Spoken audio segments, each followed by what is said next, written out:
Pwede bang umalis ka muna?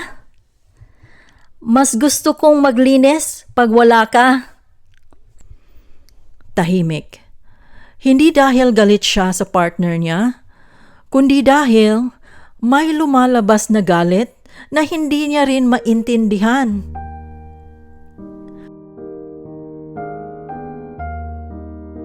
Welcome to Silip sa Buhay Pinoy, mga kwentong tahimik pero totoo. Ito ang kwento ni Liza.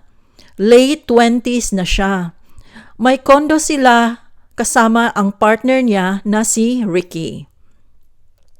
Sa labas, okay naman siya. Responsible, masipag, maalaga. Pero may isang bagay na hindi niya ma-explain kung bakit galit siya kapag may kasama siyang naglilinis. Bakit parang bad mood ka pag naglilinis tayo? Tanong ni Ricky. Hindi naman. Mahina niyang sagot.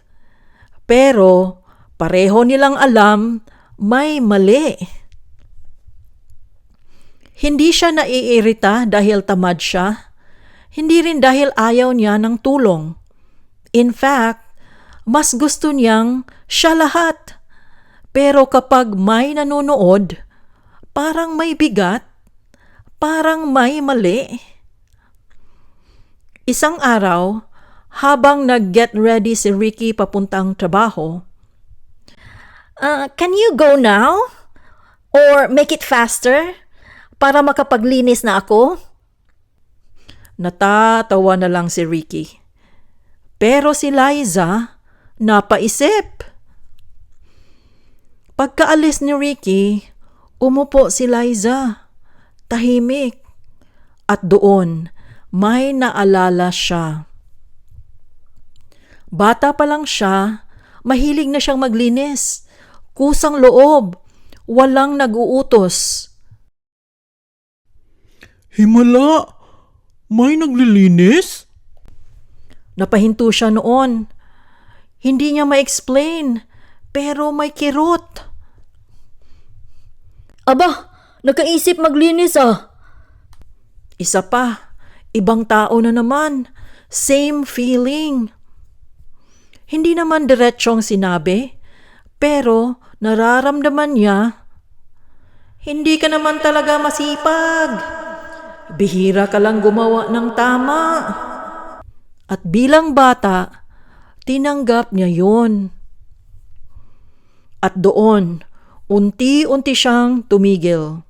Hindi sa paglilinis, kundi sa pagpapakita na naglilinis siya.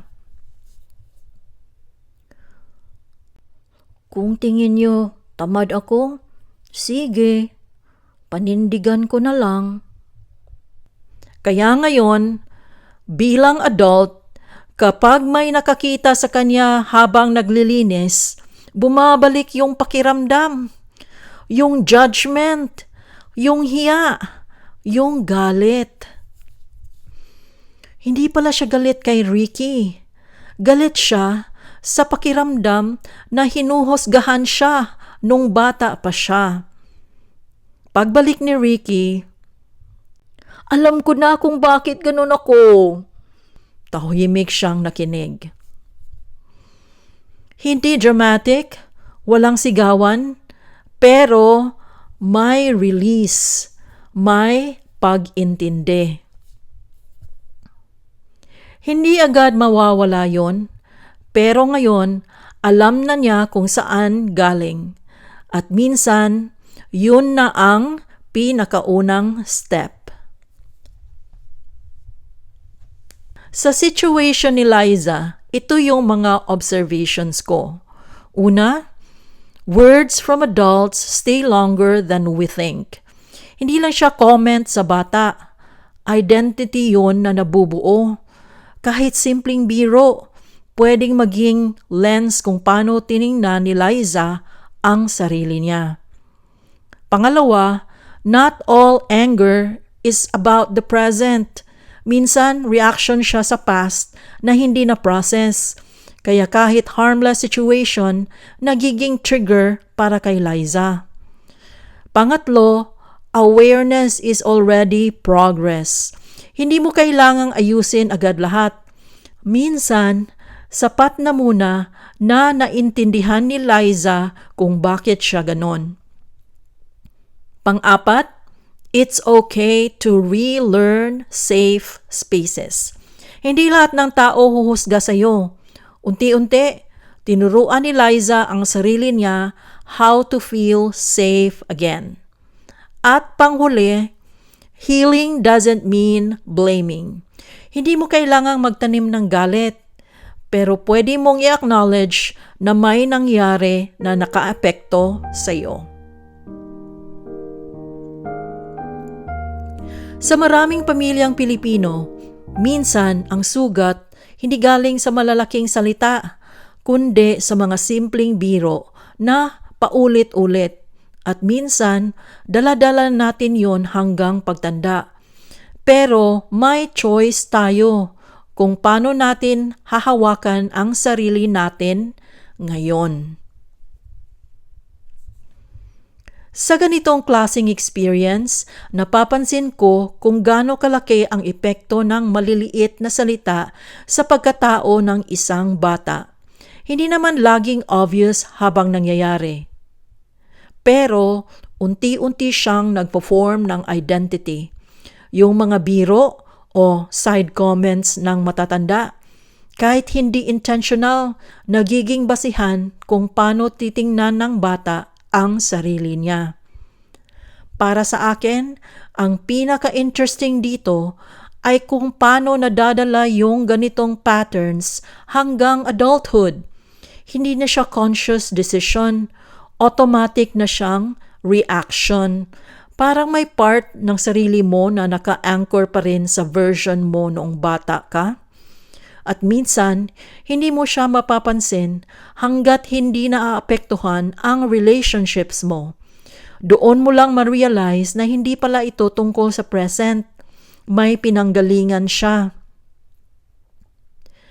Hindi rin madaling i-process ito. Kasi hindi naman outright abuse yung nangyari, di ba? Subtle siya, pero real.